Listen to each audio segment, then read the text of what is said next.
Selamat pagi Bapak dan Ibu. Perkenalkan, saya Kristina.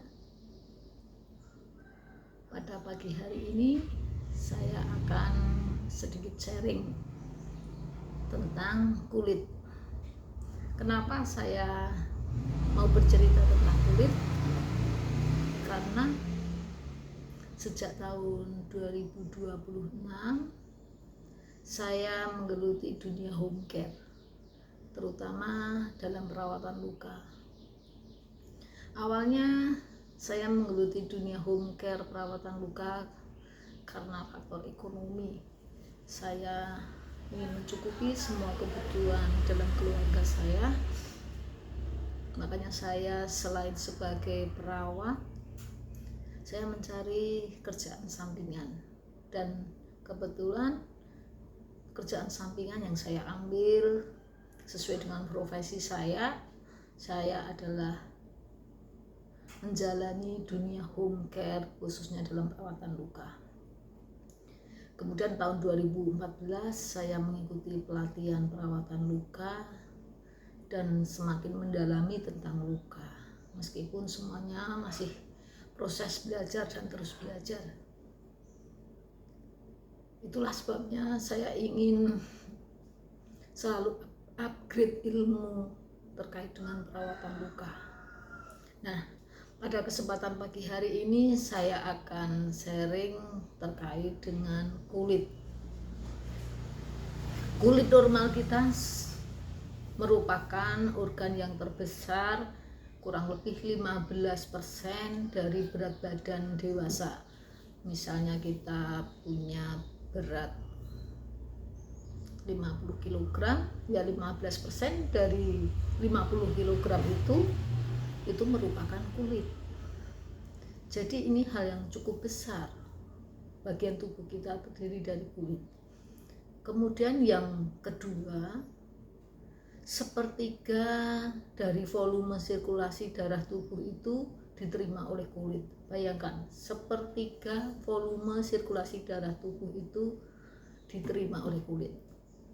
Tentunya kulit ini akan menjadi sebuah pertanda atau merupakan alat komunikasi untuk menyampaikan ke kita apa yang terjadi dalam tubuh kita. Maksudnya, misalnya ini, kulit kita kok pucat, anemis. Oh, berarti mungkin HB kita turun.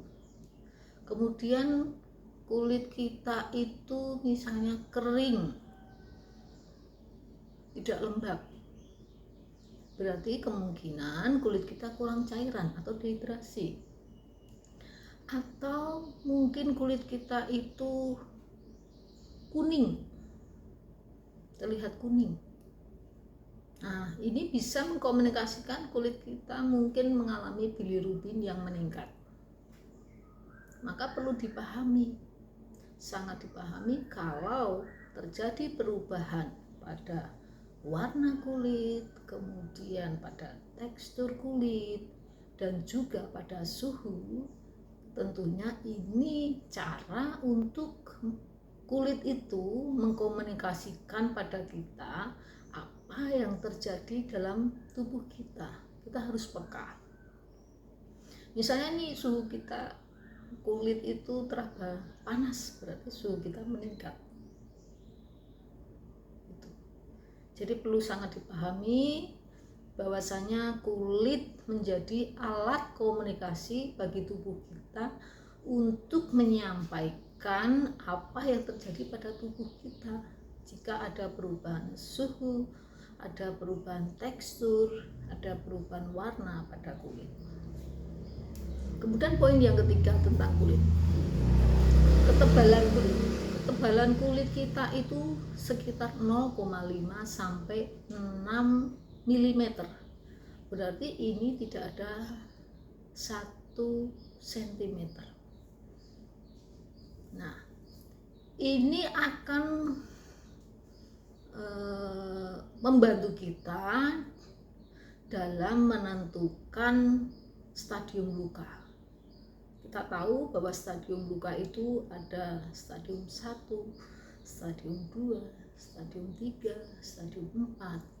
Nah, jika luka itu lebih dari 1 cm, otomatis ini sudah masuk stadium 4.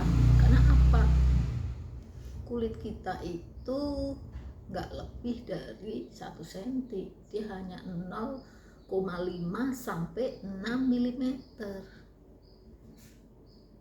Kalau mungkin pada luka di kubitus, pada luka DM, mungkin kita tahu ya, stadium 4 itu kita akan lihat di situ akan terlihat tendo, terlihat otot.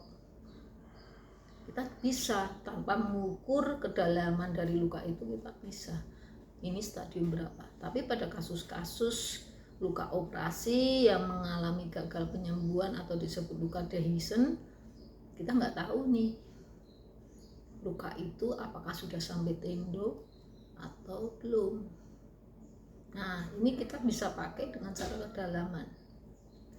kedalaman kulit. Kedalaman luka itu kalau lebih dari 1 cm bisa kita pastikan kalau luka itu sudah masuk stadium 4.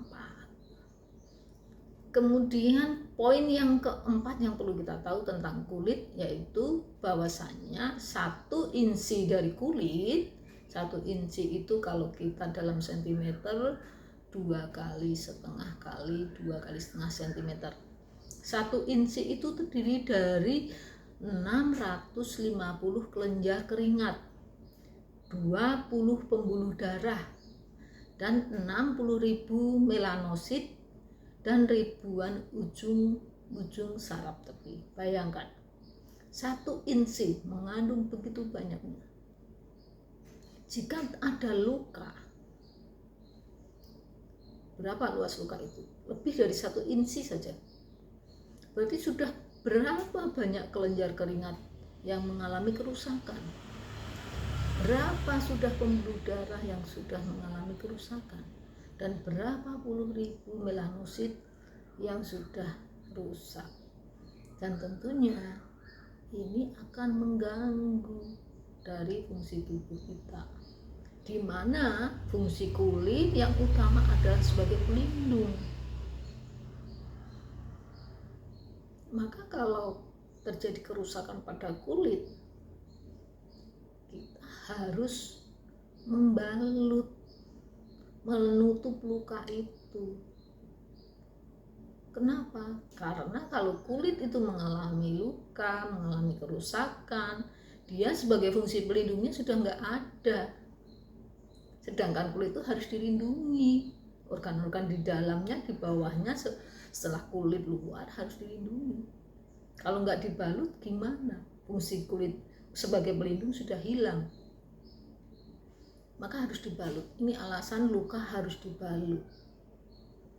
Karena menggantikan fungsi kulit sebagai pelindung. Kalau kita temui pada luka itu ada koreng. Koreng itu yang hitam-hitam itu ya. Itu nggak boleh kita lepas. Kenapa? Karena kalau kita lepas itu dia sebagai pelindung juga akan hilang. Tapi juga tidak tidak terus karena sudah ada pelindungnya nih nggak perlu kita balut, tetap kita balut sehingga fungsi kulit sebagai pelindung bisa tergantikan dengan kita memberikan balutan. Itu karena pada kulit itu sebagai pelindung, terutama pada epidermis itu ada 5 lapisan, yaitu lapisan yang paling atas adalah yang disebut korneum, dan korneum itulah sebagai pelindung. Jadi jelas ya Bapak Ibu, kenapa kita sebagai perawat, terutama perawat yang berkaitan dengan perawatan luka, harus paham dulu kulit yang normal gambarannya seperti apa.